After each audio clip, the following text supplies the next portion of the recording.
welcome back everyone to the UPSC journey. My name is Babita Rani, your the Hindu analysis faculty at UPSC journey.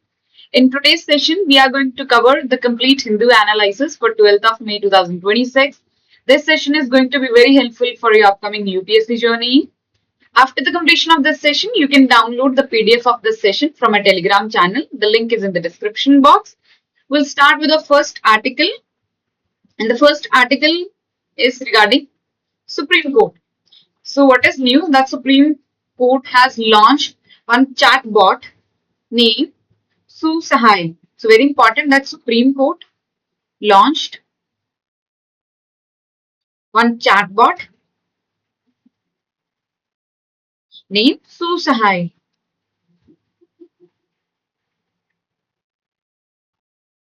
Correct. So this is name of a chatbot, Susahai. Very important. So this is considered as a major digital initiative of the Supreme Court, where one case will have one data. So the main focus of this chatbot is that there should be one case and one data. Means for one case at every level, either at we talk about taluka level, at district level, or we talk about at Supreme Court level. So for every case, there should be a single data accumulated at one place. So this chatbot will help to unify the data at all the different levels of our judiciary. We know that we have a district level, we have state level, we have taluka levels, and then we have Supreme Court, highest one in the country.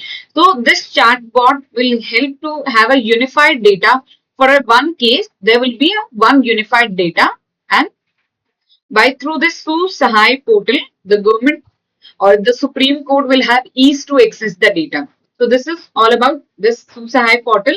This Susahai portal is an artificial intelligence powered assistance chatbot. It's integrated with Supreme Court website to facilitate easier access to the justice and court related services for litigation. In this, by through this chatbot, it will be easy for Supreme Court to access the data, and it will help in delivering the faster results or faster justice. And it will also help in other judicial services or for other litigation process. So this is very important. That Susahai portal launched by Supreme Court, and it's regarding the main point is one case, one data. Means for one case, there will be a whole data in this unified way. So very important. So we have seen that this is Susahai portal launched by Supreme Court. It's an AI-based powered assistance tool integrated with Supreme Court website. Means through this website, Supreme Court will able to access the data, and there will be a faster delivery of justice. Is designed to help in litigation process citizens to access justice services and court related information. Means through by this chatbot, it will help citizens also to have access the information and to get the justice in more easy way, or to get justice as soon as possible. So the main point of this chatbot is that there will be a one case and one data. Very important.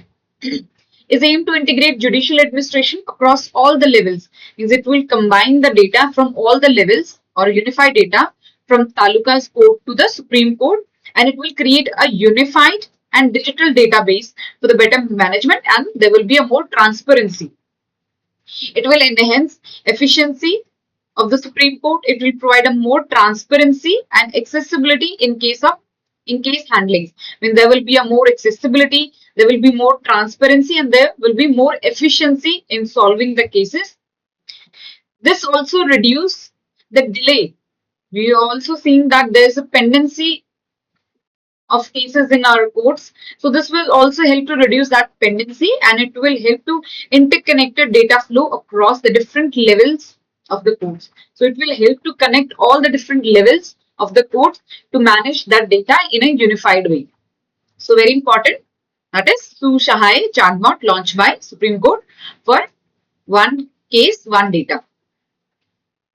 Talking about next article. This article is talking about VBG Ramji bill to take effective on July 1. So why this is in news? Because from 1st of July, the MG Narega bill will be completely replaced by this VBG Ramji bill.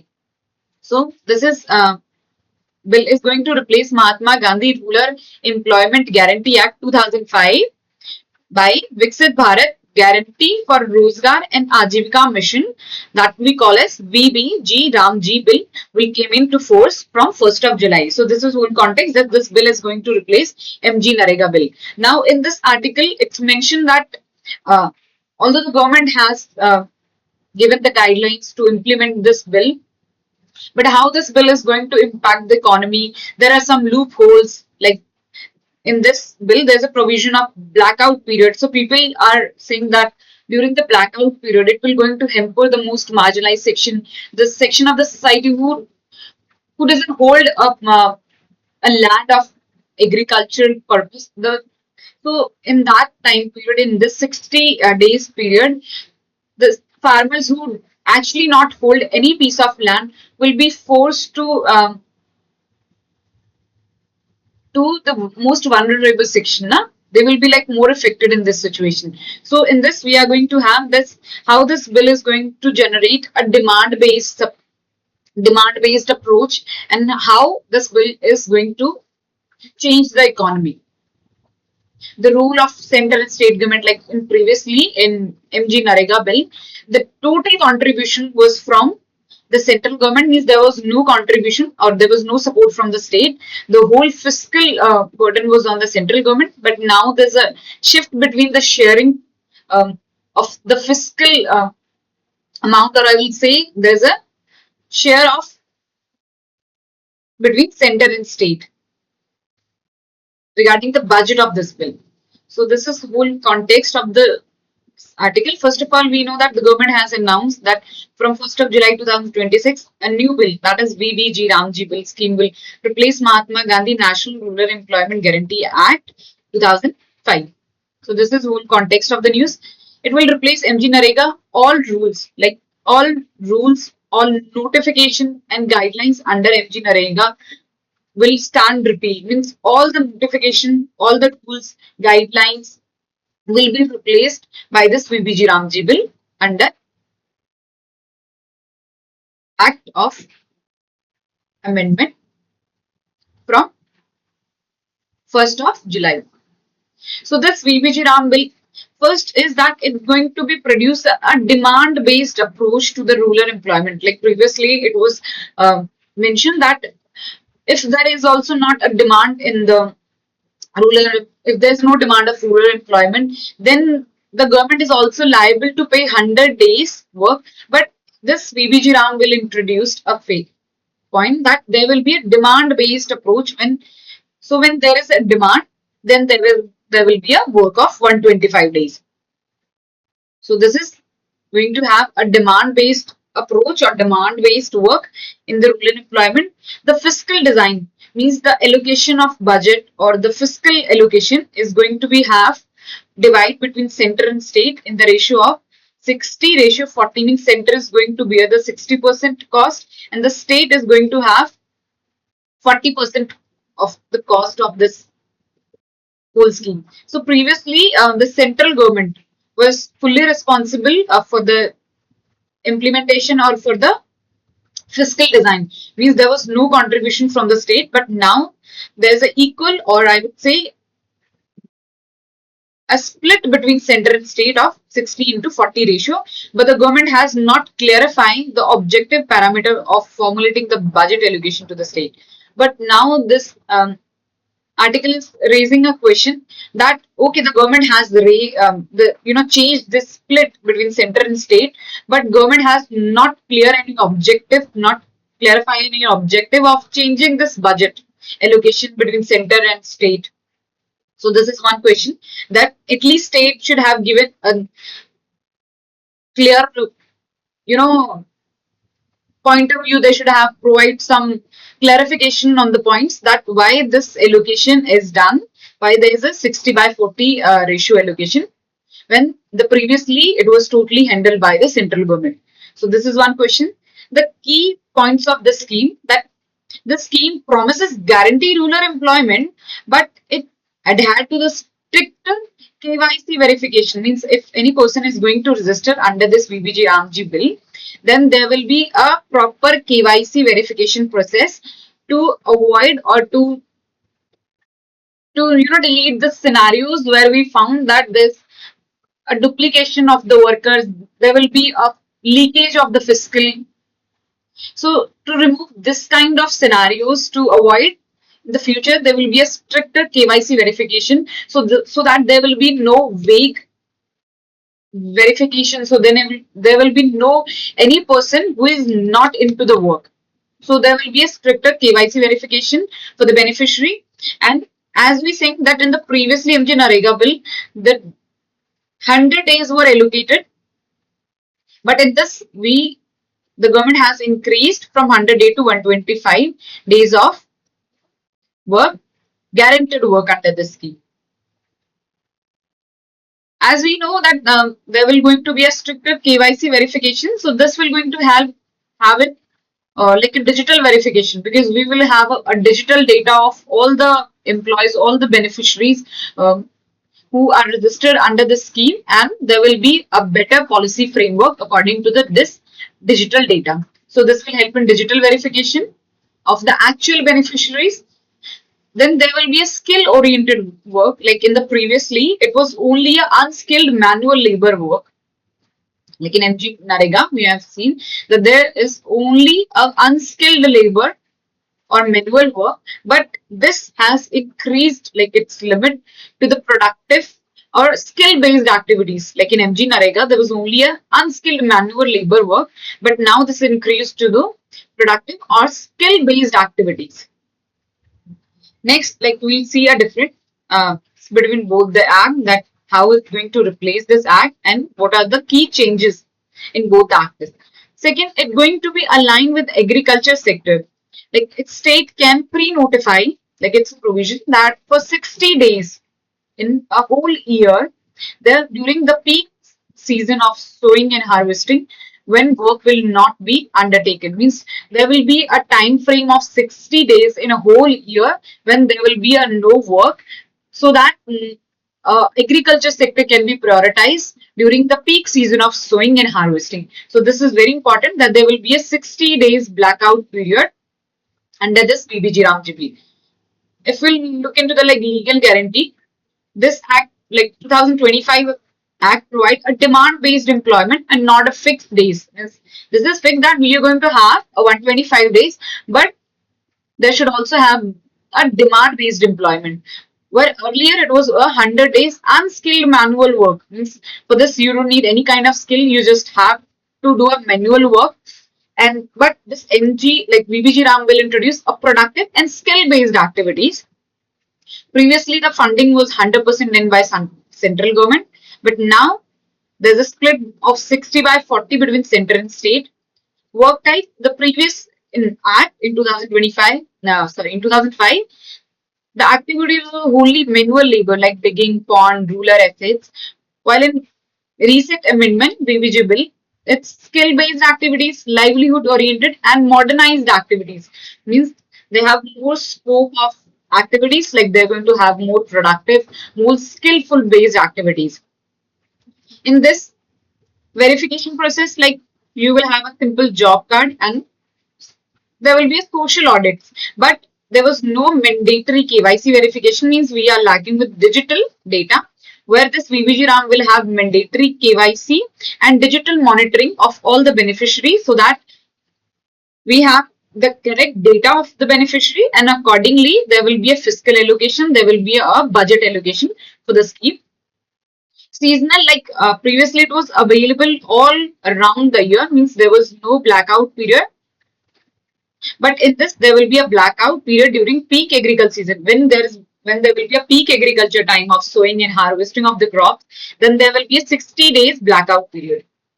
Flexibility, state had operational autonomy, but now it's more centralized rule and states have less flexibility. So this is whole context that how this bill is going to impact the economy from the 1st of July, and there's a period of blackout. It's going to change employment days from 100 days to 125 days in the financial year.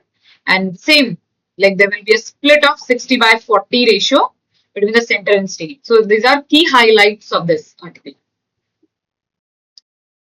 Next, looking to the, okay, so this is one like advice from the Supreme Court side that government should see if schools teaching religion are charitable bodies or should be considered, like we should consider these bodies as a charitable bodies or as a religious institute. So this is the whole context.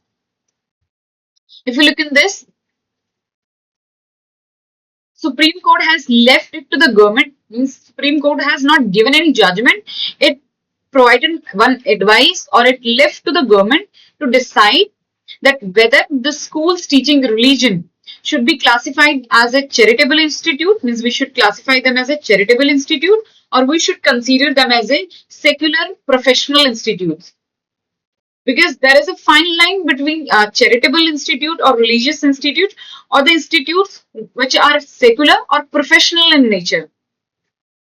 So Supreme Court has made this advice to the government to decide whether this institute should be identified as a charitable or a secular institute. This is like a file or a case filed by Advocate Ashwini Kumar Upadhyay, who declared that institutions imparting religious instruction, means all the institutes which are providing religious instruction, should be covered under Article 1, Article 26, Clause A, that comes under freedom of religion. Means it should be come under Article 26(1)(a) that talks about freedom of religion, and it should not come under Article 19(1) subclause G that talk about right to profession. Means there should not be a profession that we are providing any education based on the basis of religion. So it should not be come under the right to profession, or nor it should come under minority rights in education. So this is clear debate that this all religious institutes should be covered under Article 26 Clause A, that's talk about freedom of religion, and not about Article 19(1) subclause G that talk about right to profession, or Article 30 Clause 1 that talk about minority rights in India. We all know that Article 26 Clause A talk about that religion can set up place for worship or charity. Means every community, every person have a freedom of religion that they can set up or worship, or they can charity their religion, and that's fine. We have this fundamental right. But we have Article 19(1) subclause Z that people can do any job or business that regarding to their religion. Article 30 Clause A talk about that minorities can open and run their own schools where they can actually have preserve their religion or their culture. So that's fine. We have rights. But Article 29 say that it prohibition of interest of Article like 29 talks about protection of interest of minorities. It states that any section of the citizens residing in the territory of India or any part therefore having a distinct language, means if you are a citizen of this country or you're living in any territory and you have a distinct language, you have different script culture, and you have all the rights to preserve your language or your culture. So this is talk about Article 29. Its objective is to give the minorities a sense of security, because if the minority, we all know that minority will be less in number, and they will also they will always feel you know a sense of unsecurity. Also they will feel a security and they will feel confidence. So this is a guarantee to the minorities, the right to profess, practice and propagate religion to the religious minorities, and right to conserve the language, script and culture to the linguistic minorities. Means all the linguistic minorities in India have right to conserve their language, their script, their culture, but it should be come under right to freedom of religion, but not under the right to profession or rights of minority in educational institute. So this is the whole context. Means all these articles or this freedom of religion should be come under. important is this, that all this article should be come under freedom of religion and not under the freedom of right to profession or minority rights in India.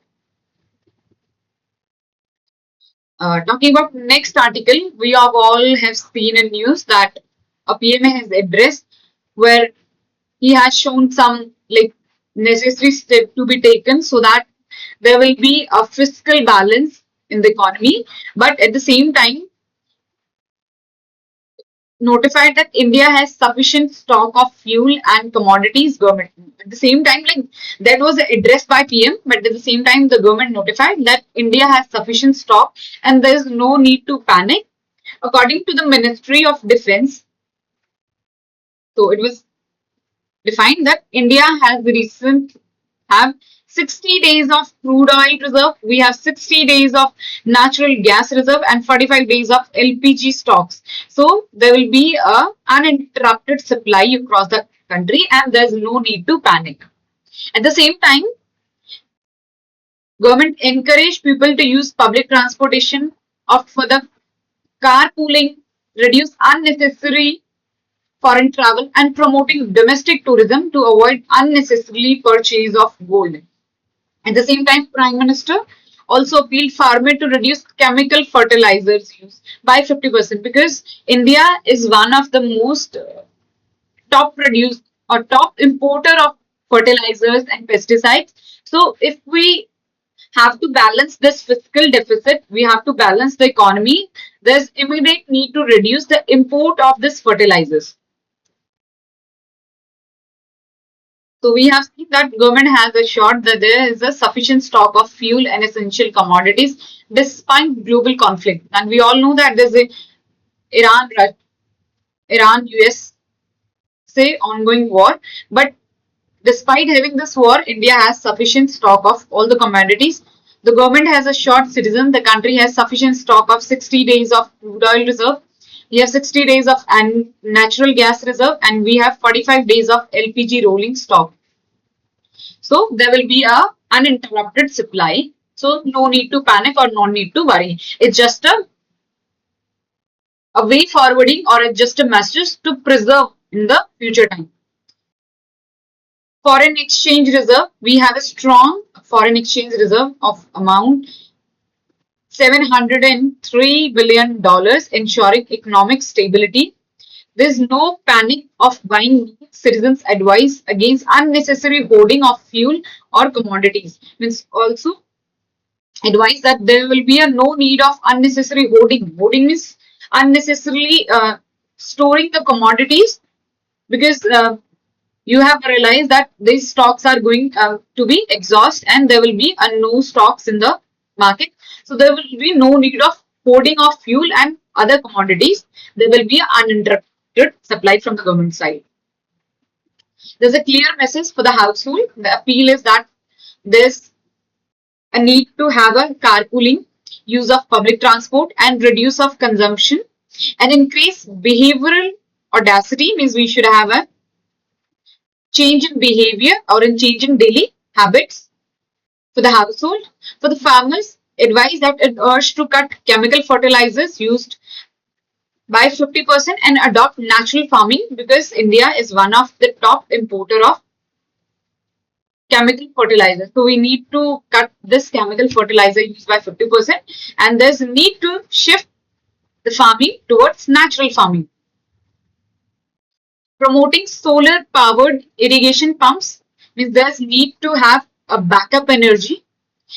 We all know that oil and fuel prices are going to change in a very upcoming time and this going to impact the economy. So it's better to have an alternative source that is solar powered irrigation pump that will reduce a diesel dependency and will help in lowering the cost of align with renewable energy goal. So it will help you to first it will help you to reduce your dependency on diesel or on fuel. Second, it would also help to align with your goal of renewable energy sources. For the business end and for workers, there is a need to push for work from home and for virtual meeting to reduce unnecessary transportation, unnecessary transfers from like one place to another place. So there is strict need or push for work from home or virtual meetings. For logistic firms, may shift to the rail transport and EV adoption. Means instead of diesel or petrol for the transportation, there's need to shift for rail transportation and for EV adoption that will reshaping employment and investment in the Indian economy. By doing this, like why government is putting pressure on this, because by doing this we will able to manage the forex stability. So this will help to maintain a forex stability. Wait a minute.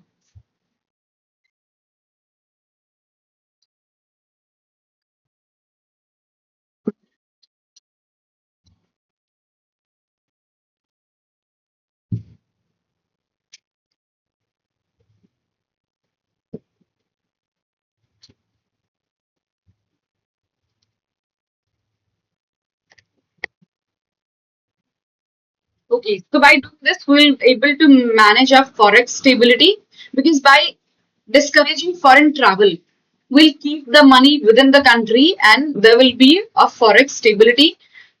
There should be no need of luxury imports like gold, and that will also help to reduce our imports. And by reducing our imports, we will able to manage our forex reserve, and this will help to import bill management. Means we will be having less imports, and this will directly help to manage our current account deficit situation. Second, it will help to push for renewable sources. We all know that when there will be a less demand of diesel, there will be less demand of fuel, then there will be a promotion or there will be a push for renewable sources like solar pumps, electric vehicles, energy sufficient technologies. Means when there will be a less demand of the fuel or less demand of diesel, then there will be a shift toward energy efficient technology. We will more focus on the renewable sources like solar pump, electrical vehicles, and this will also help to provide a small businesses.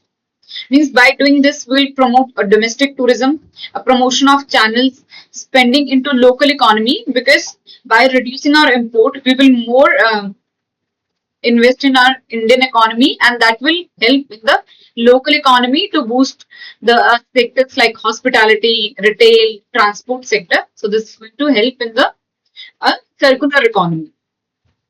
And by doing this, we will have a long-term impact. That first, we will have an energy security, because if like we promote like renewable resources like solar pumps, EV machines, and energy efficient technology, then in future when there will be any disturbance in the world, then we will have a energy security. Means that disturbance will not impact the Indian energy.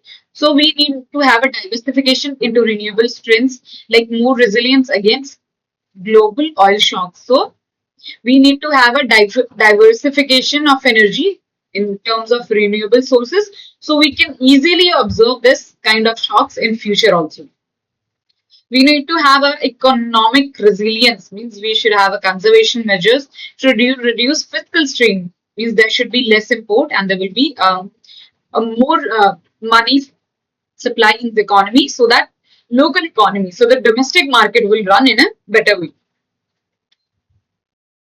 These steps doesn't just prevent a crisis. We all know that this will not only prevent an ongoing crisis, but it actively redirect consumption pattern. By doing this, we will encourage the sustainable farming. Correct, because we are ultimately going to reduce the import of fertilizer. So we're going to have more point of view toward sustainable agriculture. We'll promote a domestic tourism by avoiding foreign travels. We promote a tourism sector that will ultimately lead to the a circular economy, and that will help in the boost of Indian tourism sector. Will accelerate renewable options like solar panels, electric vehicles, and for this it will help in a long runway for the Indian economy.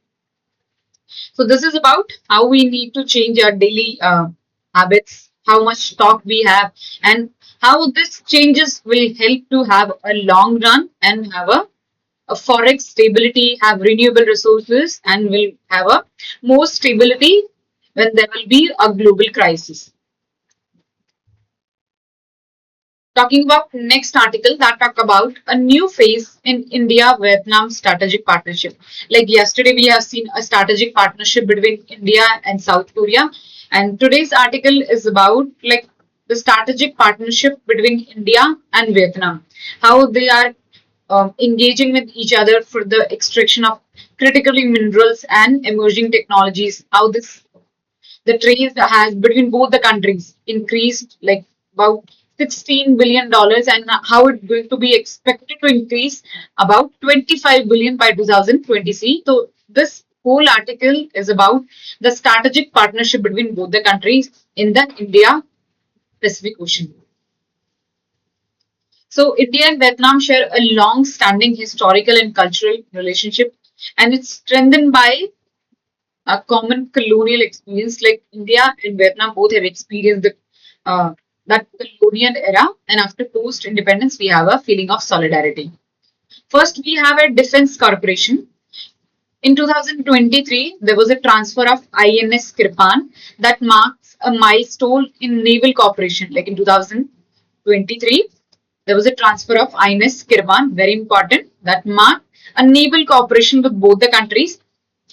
And there was another export of defense that BrahMos missile were being explored through scientific, financial, and geopolitical challenges remain. We have maritime security, like both the nation emphasize freedom of navigation in the Indo-Pacific region and rule-based order in South China Sea. This we have an economic and trade relation. Like as of now, 2026, the bilateral trade crossed $16 billion between both the countries, and it targeted that it's supposed to increase around $25 million by 2023. So India and Vietnam both are going to have a strong relation or strong trade relation in the upcoming years. Both the countries are engaged in critical minerals and emerging technologies.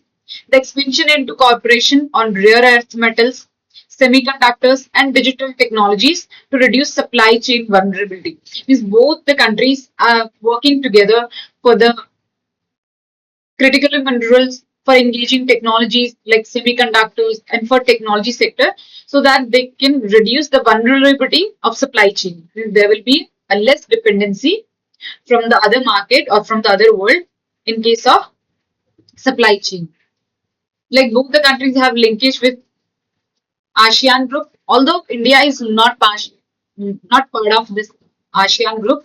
So Vietnam act as a bridge for India's engagement with ASEAN groups in India Indo-Pacific vision. Like India is not part of ASEAN group, but as Vietnam is part of this, so we acting a bridge. So Vietnam is actually acting a bridge between India and ASEAN group in Indo-Pacific region. So we'll talk about ASEAN group, that is Association of Southeast Asian Nations. It was founded in 1967 at Bangkok Declaration, like it was through Bangkok Declaration. Founding members Indonesia, Malaysia, Philippines, Singapore, Thailand. And the latest member is Timor-Leste, which was added in 2025, the newest member. And as of now, there are 11 countries. Sorry. So there are 11 countries in ASEAN group, and the newest one is Timor-Leste. Headquarter is in Jakarta, Indonesia. Should be very like starting point from your exam point of view. That ASEAN group founded in 1967 through Bangkok Declaration. As of now, there are 11 countries, and Timor-Leste is the newest one member. Headquarters is in Jakarta, Indonesia. Very important that India is not a member of ASEAN group. We are not member of this group, but Vietnam is acting as a bridge between ASEAN groups and India. So it's a connecting point between India and ASEAN group. So very important that India is not a member of ASEAN group. Both both the countries are tackling the China factor. Both the nations are sharing a concern over China's assertiveness in Indo-Pacific region. Both are working for regional stability, enhancing collective resilience against supply chain disruption and geopolitical shocks. Means both the countries are trying to have a better cooperation, have a collective resilience regarding this regional instability in the geopolitical shocks should disturb the least. What is way forward by this cooperation, that it will institutionalize defense and technology dialogues. Means there will be a more defense and technology dialogues between both the countries. It will accelerate a trade diversification. Means we will have a more trade options, except like mostly we do a trade with West Asia. So we'll, in this we have a trade diversification into high value sectors. We have deepened marine cooperation because both are part of Indo-Pacific region. So we'll have a better marine cooperation in Indo-Pacific stability, and it will promote a cultural diplomacy and soft power between both the countries. So this article was regarding India and Vietnam strategic partnership, how this partnership is going to be increased from $16 billion to $25 billion by 2025, how they are going to work on the critically endangered minerals and for their emerging technologies. And its past, Vietnam is a bridge between Asian groups and India, and how it helped India to have a key role player in the Indo-Pacific Ocean. So next article is about new start against noise pollution. Every time we hear about air pollution, but we all should be aware that noise pollution is considered as the second highest pollution, because air pollution is everyone is talking about, but as of the rising world, noise pollution is considered as the second highest. This article is regarding like noise pollution control rules of 2000, and there are some dedicated zone wise, like there are different zones: school zone, a very silent zone, a factory zone, and what is the permissible limit in all the this defined zone of noise pollution. So first of all, why it is in news? Because World Health Organization has attributed the 16% of the disabling hearing loss, means 16% of hearing loss in adult is because of occupational loss, is because of your job, because of your work style where you work, is 16% of your disability hearing comes from your occupational noise. There is a safe limit of noise that human hearing is generally set at.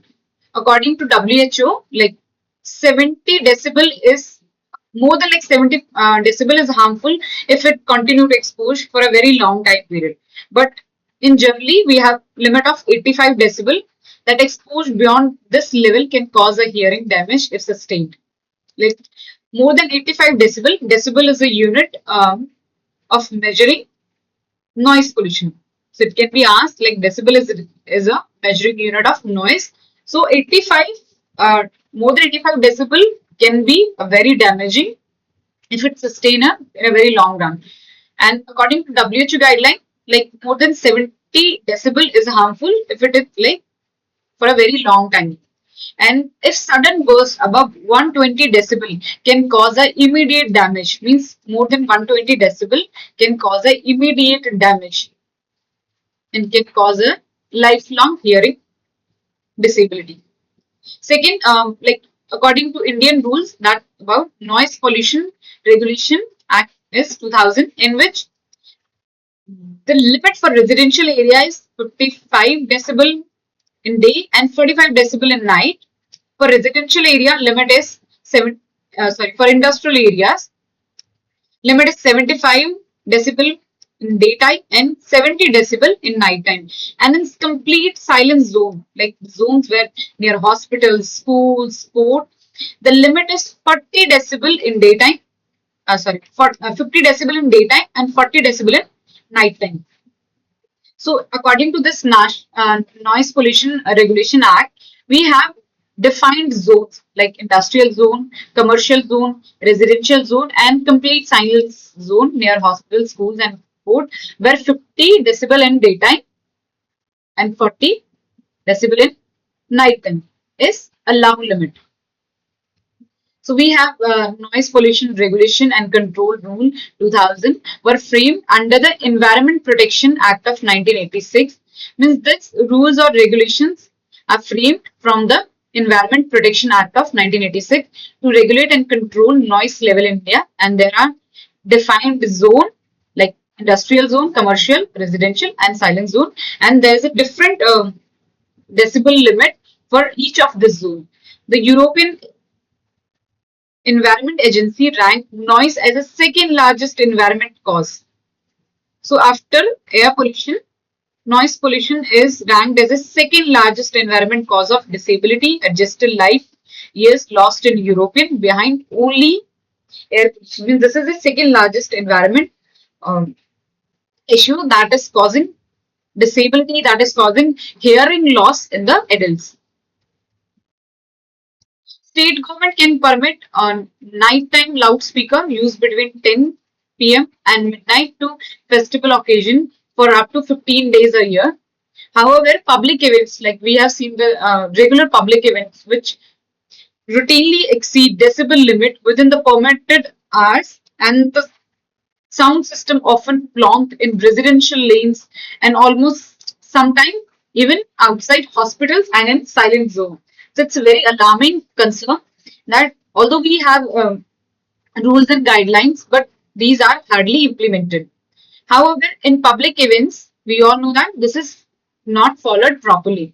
So the noise pollution rule 2000 set a legal limit for the noise in different zone, restricted loudspeaker use of firecrackers at night, and empowered local authorities to enforce legal standards. So this is about like how noise pollution should be controlled and how it is considered as harmful as air pollution, and we have a dedicated like pollution control rules 2000, but there's a lack in the policy formation, there's a lack in implementation. So it need from the government side to have proper policies framed in such a way that this all the rules should be implemented properly, because as WHO said, that 16% of disability hearing loss come from this occupational noise. So it's very high time to have a proper rules and regulation to manage this noise pollution, because more than like 85 decibel is very harmful and can cause a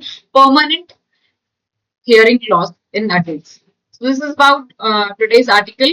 I hope you like this session. You can download the PDF from my Telegram channel. If you feel any concern about today's session or any doubt, please let me know in the comment section. Till the time, thank you so much everyone. Stay tuned. Goodbye.